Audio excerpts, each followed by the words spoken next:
Glórias a Deus. Nós estamos vivendo o último dia da igreja, irmão, viu? Nós estamos vivendo os últimos dias da igreja. E esse louvor falava aí, né? Como que a missionária cantou aqui, né? Que aqueles homens, aquelas mulheres de Deus davam a própria vida pelo Evangelho. Né? Eles davam. Hoje a pessoa sai da igreja por causa de coisa banal, por causa de coisa pequena. Né? Mas por que, pastor, está acontecendo isso? Porque a palavra está se cumprindo. É verdade. Né? Vamos para a palavra de Deus? Livro de Apocalipse, capítulo 1, verso 9. Eu, João, irmão vosso e companheiro na tribulação, no reino e na perseverança em Jesus, achei-me numa ilha chamada Pátimo, por causa da palavra de Deus e do testemunho de Jesus. Achei-me em espírito no dia do Senhor, e ouvi por detrás de mim grande voz como de trombeta, dizendo: o que vês escrever em livro e manda às 7 igrejas: Éfeso, Esmina, Pérgamo, Tiatira, Sardes, Filadélfia e Laodiceia. Amém, irmãos? Só até aí, pode se sentar com a vida salva de palma a Cristo Jesus. Santo é o nome de Jesus. Jesus é bom, é maravilhoso. Irmãos, às vezes a gente, lá na igreja, lá mesmo, aqui, eu creio que os dirigentes sentem a mesma coisa. A gente dizia: podia ter mais gente aqui. Porque o desejo da gente é de ver a igreja cheia. Mas tudo, a palavra de Deus fala, pastor Renato, que tudo colabora para o bem daqueles que amam a Jesus. Nada acontece sem a permissão de Deus. Se quem está aqui é porque Deus permite quem está aqui. Eu participo. Campanha assim, às vezes começa a campanha, no início está um monte de gente, no final da campanha vem aquele pouquinho. E quando a gente vai fazer um culto de gratidão, aí não vem mais ninguém. É sempre assim, irmão. Mas é a palavra também se cumprindo. Porque a palavra fala que por causa da iniquidade a fé de muitos se esfriaria. E nós estamos vivendo esse tempo. Mas vamos para a palavra de Deus aqui, porque há uma campanha, e é um tema, e eu amo pregar Apocalipse. E as igrejas não estão pregando mais. Dificilmente fala de Apocalipse, porque é um tema que para muitos é pesado, mas aquele que quer salvação gosta de ouvir a exortação, gosta de ouvir o ensinamento de Cristo Jesus, porque ele falou que vem buscar uma igreja lavada e remida pelo sangue do Cordeiro, uma igreja que não se contamina, uma igreja que não que tem as vestes limpas. E aqui na palavra, irmão, os irmãos sabem que João que escreve o livro do Apocalipse. E eu gosto eu fui estudar a história de João, e eu acho muito bonito, porque João, quando Jesus escolhe os discípulos, irmão, a Bíblia não diz, mas os estudos falam que ele era o discípulo mais novo entre os discípulos de Jesus. Ele era bem jovem, mais novo do que Filipe ainda, ele era o mais novo. Por ele ser muito jovem, muito novo, Jesus tinha um carinho especial por ele. Jesus tinha um cuidado especial, porque ele era mais jovem. Pedro já era mais andado, Pedro já era casado, Jesus até curou a sogra de Pedro, era mais velho, já tinha uma certa idade. Tinha outros discípulos que já eram até ancião, mas João era um jovem, e Jesus tinha um carinho especial, e Jesus falava que João era um discípulo amado dele. Eu vou entrar aqui na palavra, mas é que Deus está me levando para isso, que eu acho bonita essa história de João, porque Jesus, ele fala bem assim. Pedro, ele é brabão, irmão. Pedro, quando Jesus foi ser preso, Pedro pegou a espada e cortou a orelha do cara, porque Pedro era carrancudo. E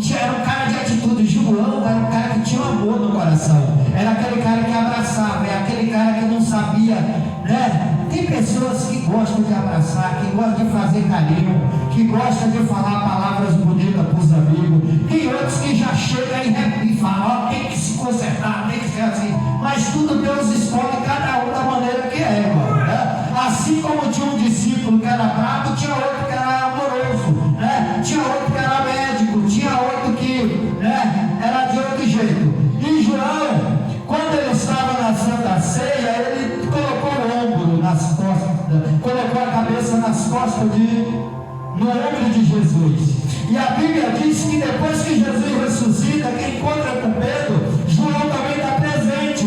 E Pedro fala assim: e esse que está caminhando do teu lado, e esse que um dia deitou a cabeça no teu ombro. Jesus falou para Pedro: convém que ele venha. E olha só o que Jesus falou: e se eu querer que ele permaneça até a minha volta, o que te importa? Jesus diz assim, ó, Jesus já estava falando: vocês todos vão morrer de um modo, mas João não vai morrer. Eles não vão conseguir matar João. João vai morrer de velhice. E assim foi feito, irmão. A Bíblia diz que jogaram João dentro de um tacho de azeite, mas ele não morreu. E ele foi colocado na ilha de Pátimo. E lá ele morreu de velhice. O único discípulo que não foi assassinado. Porque cada um teve uma morte cruel. João foi morto de velhice. E ali na ilha de Pátimo, Deus dá a revelação a João. E aqui João já começa a falar o texto que eu li para vocês, irmão. João já começa a falar, né? Eu, João, irmão vosso e companheiro na tribulação. O presbítero falou aqui que nós crentes passamos por tribulação. Olha o que João fala: companheiro na tribulação. Porque quem serve a Jesus não tem vida fácil, irmão. Quem serve a Jesus é luta todos os dias. Porque o nosso maior troféu não é nesta terra. O nosso maior troféu é lá no céu. É morar na cidade de ouro, como foi cantado aqui. E João agora fala: companheiro na tribulação. E Jesus ali em espírito, Jesus usa João para escrever as 7 cartas, as 7 igrejas da Ásia. Só que, irmão, se você for estudar, você vai ver que aquelas 7 igrejas, a visão, a exortação, a reclamação, o ensinamento que as cartas levou para aquelas 7 igrejas, não ficou naquelas 7 igrejas. Se espalha até hoje para a minha e a tua vida, para esta igreja aqui hoje, para qualquer outra igreja que abre as portas. É o que Jesus está falando para aquelas só foi representada, mas é para todas as igrejas do mundo até a volta de Cristo Jesus. E o que eu acho lindo é que Jesus foi falando, irmão. E em cada igreja Jesus, às vezes, ele via algo bom, algo produtivo, né? Jesus via valor nas igrejas, mas Jesus também corrigia em coisas erradas que estavam dentro das igrejas. A igreja de Efésios, Jesus fala: conheça a tua obra, tanto o teu amor como a tua perseverança, que não pode suportar o homem mau, que pusesse à prova e a que si mesmo declara apóstolo e não são achados mentirosos. E não achados mentirosos. Jesus está elogiando a igreja de Efésios pela perseverança, pela fé, por suportar as coisas mal. Mas Jesus chega e fala assim: também tenho contra ti que abandonaste o teu primeiro amor. Está fazendo certo, está perseverando, tudo certinho, mas tem abandonado aquilo do início, o primeiro amor.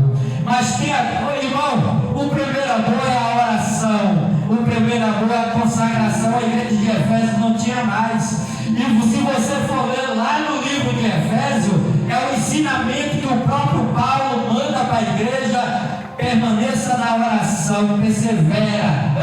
Lá em Efésios 6 vai falar da armadura de Deus para a igreja de Efésios. Vai falar a armadura de Deus para a igreja, para combater a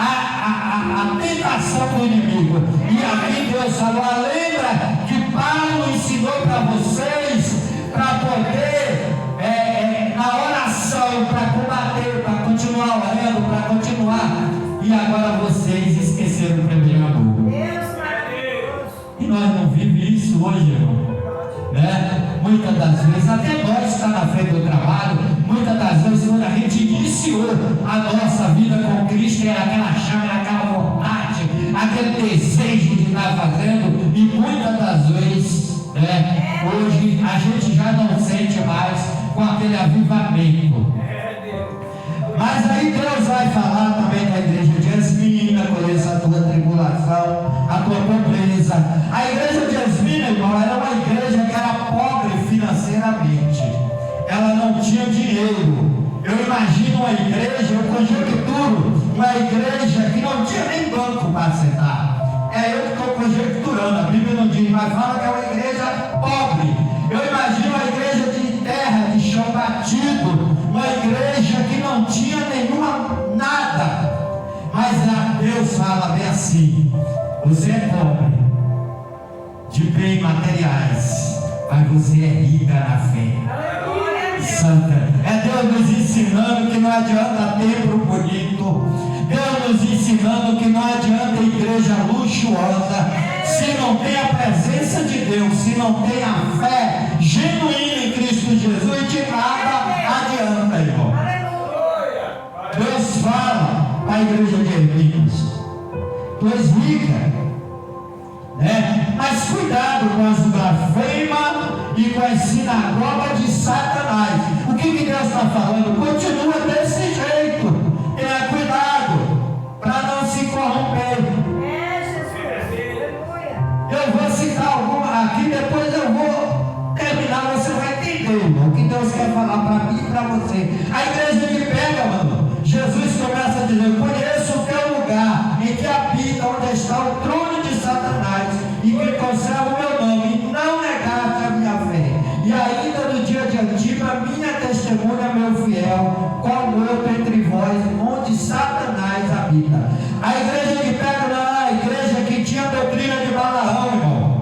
Era uma igreja que Deus até achou qualidade, mas tinha doutrina errada, coisas erradas lá dentro. As pessoas não tinham deixado o hábito de adorar outros deuses, de adorar outras coisas. Então, e a igreja de Tiatira, lá existia uma mulher por nome de Josabel, que se fazia profetisa dentro da igreja.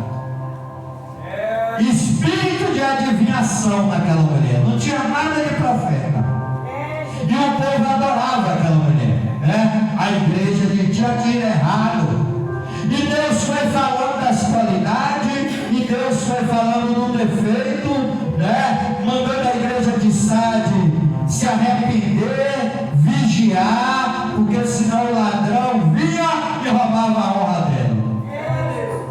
É interessante, irmão, que Deus viu defeito em todas as igrejas. Não tinha nenhuma igreja que não tinha. A igreja de Filadélfia não tinha defeito assim, mas Deus fala assim: cuidado para você não, a igreja de Filadélfia, conserve o que tem para que ninguém tome a tua coroa. Aleluia. Deus está falando bem assim: eu tenho me agradado, mas não deixa ninguém tomar a tua coroa, né? Agora, irmão, eu quero, Deus colocou no meu coração, eu já falei, 6 igrejas. A igreja de Efésio, a igreja de Pérgamo, a igreja de Tiatira, e a de Sardes e a de Filadélfia.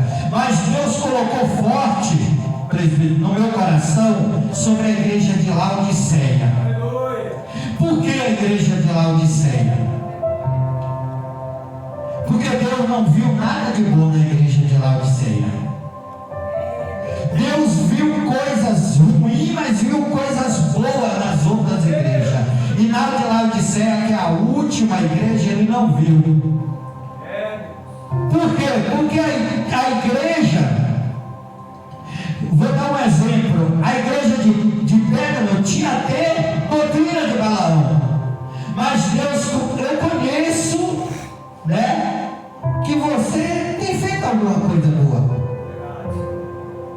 Você precisa consertar a questão da doutrina. Aleluia.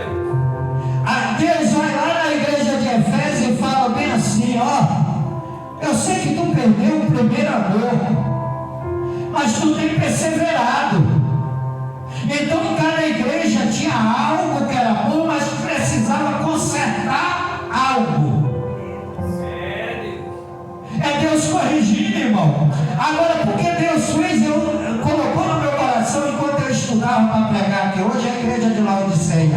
Porque eu fui entender, pastor, que a igreja de Laodiceia é a igreja que nós estamos vivendo nesses últimos dias. Você vai ver que a 7 igrejas, ela fica por último. Cada igreja, além de nos ensinar através da palavra, refere um tempo, né? Lá desde a época de Jesus até hoje, e foi passando cada igreja, porque cada igreja tem suas coisas boas e muitas das vezes tem coisas que precisam ser consertadas. Só que a igreja de Laodiceia é a igreja que nós estamos vivendo. Aí eu olho para aquilo hoje e vejo essas cadeiras vazias. É porque está se cumprindo o que era a igreja de Laodiceia. Está se cumprindo o que acontecia na igreja de Laodiceia. Eu não estou falando aqui no templo, eu estou falando com o povo em geral, porque aonde a gente vai, as igrejas estão vazias. O povo não está querendo mais Jesus Cristo, não está querendo mais Deus, irmão. Deus fica em segundo, em terceiro, em quarto, às vezes em 10º lugar. Deus não é mais a prioridade. Ou seja, o povo está morto, o povo não quer saber. Primeiro eu vou no churrasco, se der eu vou na igreja.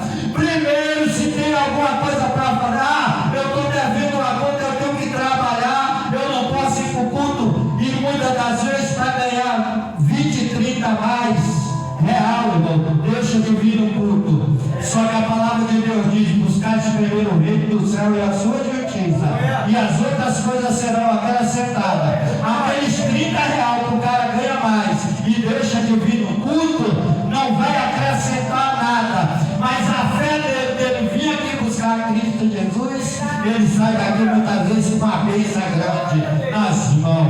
Muitas das vezes, não, todas as vezes, irmão. Agora Jesus vai falar para a igreja de Laodiceia: assim, porque eis morno e nem é quente nem é frio, estou a ponto de te vomitar. Olha que coisa errada, olha que coisa triste, irmão.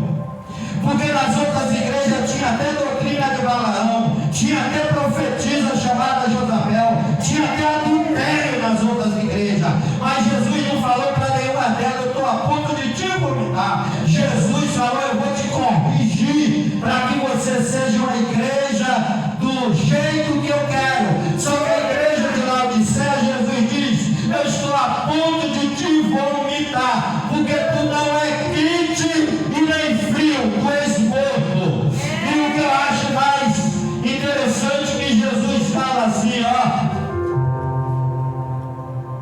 eu estou rico e abastado, não preciso de coisa alguma, e nem sabe que tu és infeliz, sim, miserável, pobre, cego e nu. Muitos estão dentro da igreja desse jeito, irmão. Pensa que é autossuficiente, pensa que não precisa mais de Jesus. Ah, eu tenho dinheiro, tá bom. E Jesus está falando: tu acha que é rico? Tu é pobre, tu é nu, tu é miserável. Porque o bem maior tu não tem, que é a presença de Deus. O bem maior tu não tem, que é o poder de Deus, a graça de Deus, a misericórdia de Deus na tua vida. Tu pode até ter apartamento, tu pode até ter carro, tu pode até pregar bonito, tu pode até ter teologia, mas se tu não tiver a tua presença, tu é pobre, tu é nu, tu é miserável. Porque a maior riqueza do homem, a maior riqueza da mulher é a presença de Deus na vida dele. A igreja de Laodiceia é uma igreja morta. A cidade de Laodiceia ficava num lugar próspero. A Bíblia diz que naquele tempo, se você for ver, Laodiceia era uma cidade que trabalhava com linhos caros, com coisas caras, tinha